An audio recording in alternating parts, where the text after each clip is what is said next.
Iran బేషరతుగా లొంగిపోవాలట. Iran లొంగిపోతే ఇరాన్లో ప్రభుత్వానికి నాయకత్వం వహించడానికి గొప్ప నాయకుణ్ణి అమెరికా ఎంపిక చేస్తుంది. ఈ మాట అమెరికా అధ్యక్షుడు ట్రంప్ బహిరంగంగా బరితెగించి చెబుతున్నారు. అంటే ఇరాన్లో ఏ ప్రభుత్వం ఉండాలి, ఎవరు ఇరాన్ అధినేతగా ఉండాలి, ఎవరు పరిపాలించాలి అనేది అమెరికా నిర్ణయిస్తుంది. అమెరికా ఎవరు నిర్ణయించడానికి? ఇరాన్ ఒక స్వతంత్ర దేశం, సార్వభౌమాధికారం కలిగిన దేశం. ఇరాన్ అంతర్గతంగా ప్రభుత్వాన్ని కూలదోసి మరో ప్రభుత్వాన్ని నియమించే అధికారం అమెరికా పాలకులకు ఎవరిచ్చారు? వెనుజులా అధ్యక్షుణ్ణి, ఆయన భార్యను కిడ్నాప్ చేసి వెనుజులాకి ఇక్కడి నుంచి నేనే అధ్యక్షుణ్ణి అని నిర్లజ్జగా ప్రకటించుకున్నారు ట్రంప్. వెనుజులా ప్రజలు దాన్ని ఖాతరు చేయలేదు. ట్రంప్ ప్రకటనను లెక్క చేయలేదు. చూసాం. ఉపాధ్యక్షురాలు తక్షణం అధ్యక్షురాలుగా ప్రమాణ స్వీకారం చేసింది. మొత్తం వెనుజులా ప్రజానీకం, సైన్యం అంతా కూడా వెనుజులా ప్రభుత్వం వెనుక ఐక్యంగా నిలబడ్డారు. అయినా అమెరికా పాలకులకే మాత్రం సిగ్గనిపించలేదు. ఇప్పుడు ఇరాన్ మీద దౌర్జన్యపూరితంగా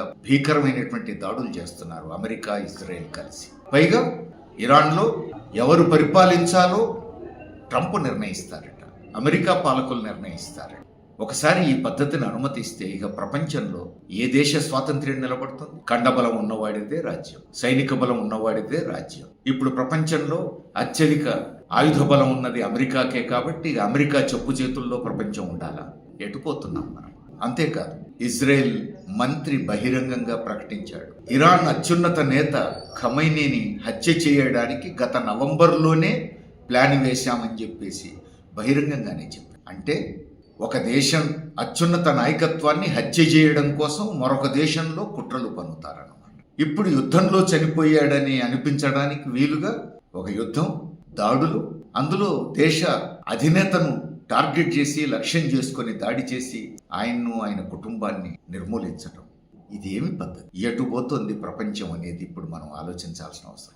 ఇంతటి దారుణాలు జరుగుతున్న, ఇంతటి దుర్మార్గాలు జరుగుతున్నప్పటికీ భారతదేశ ప్రభుత్వం నోరు మెదపకపోవడం, మన ప్రధానమంత్రి నోరు మెదపకపోవటం భారతదేశ ప్రజానీకానికే సమస్యగా మనం పరిశీలించాల్సిన అవసరం.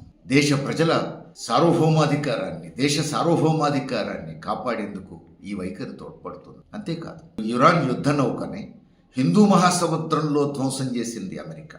భారతీయ నావికాదళంతో సంయుక్త విన్యాసాల్లో పాల్గొని వెనుదిరిగిపోతున్న ఇరాన్ యుద్ధ నౌకని మహాసముద్రంలో ధ్వంసం చేయటం అంటే అమెరికా దాడులు భారతదేశానికి అత్యంత సన్నిహితంగా కూడా వచ్చినాయి అనేది స్పష్టంగా కనపడుతుంది. ఇంత జరుగుతున్న మోడీ నోరు మీద పట్టి మన విదేశీ వ్యవహారాల చరిత్రను మంటగలుపుతున్నారు, స్వతంత్ర విదేశాంగ విధానాన్ని మంటగలుపుతున్నారు. ప్రపంచంలో ఒక దేశం అంతర్గత వ్యవహారాల్లో మరొక దేశం వేలు పెట్టకూడదు అన్నటువంటి కనీస సూత్రాన్ని పునరుద్ఘాటించాల్సినటువంటి సమయం మోడీ నోరు మెదపకుండా ఉండడం దేనికి సంకేతం? అంతేకాదు, ఈ యుద్ధం వల్ల భారతదేశానికి చమురు నిల్వలు తగ్గిపోతే భారతదేశానికి ఇబ్బందులు రాకుండా ఉండడం కోసం రష్యా నుంచి ఆయిల్ దిగుమతి చేసుకోవడానికి అమెరికా భారతదేశానికి ఒక నెల రోజుల పాటు అనుమతినిస్తుందని. ఎంతటి సిగ్గుమాలినటువంటి పరిస్థితి! భారతదేశం రష్యా నుంచి చమురు దిగుమతి చేసుకోవడానికి అమెరికా అనుమతినిస్తుంది. పైగా అమెరికా అధికారి ఒక ఆయన ప్రకటిస్తున్నాడు, ఇప్పుడు అనుమతినిస్తున్నామంటే అర్థం ఎప్పుడూ అనుమతినిస్తామని చెప్పి అనుకోవద్దు సుమా అంటున్నాడు. అంటే మనం ఎవరి దగ్గర ఆయిల్ కొనాలి, ఎవరి దగ్గర కొనకూడదు, ఎవరితో వాణిజ్యం చేయాలి, ఎవరితో చేయకూడదు మన ప్రభుత్వం కాదు నిర్ణయించేది, అమెరికా పాలకులు నిర్ణయిస్తున్నారు. ఇంత దారుణం జరుగుతున్నప్పటికీ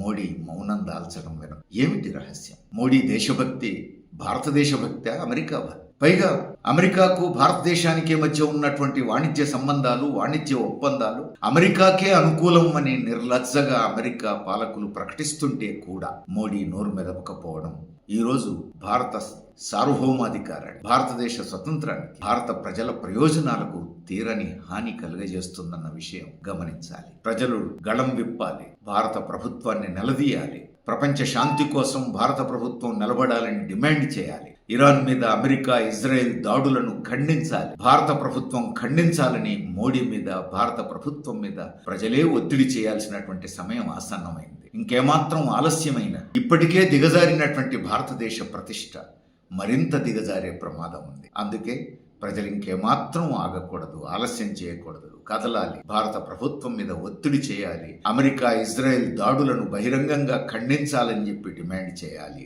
ఖచ్చితంగా ప్రపంచ శాంతి నెలకొనే విధంగా యుద్ధం ఆగిపోయే విధంగా తగు చర్యలు భారత ప్రభుత్వం తీసుకోవాలని కూడా మనం ప్రభుత్వాన్ని డిమాండ్ చేయాల్సినటువంటి అవసరం.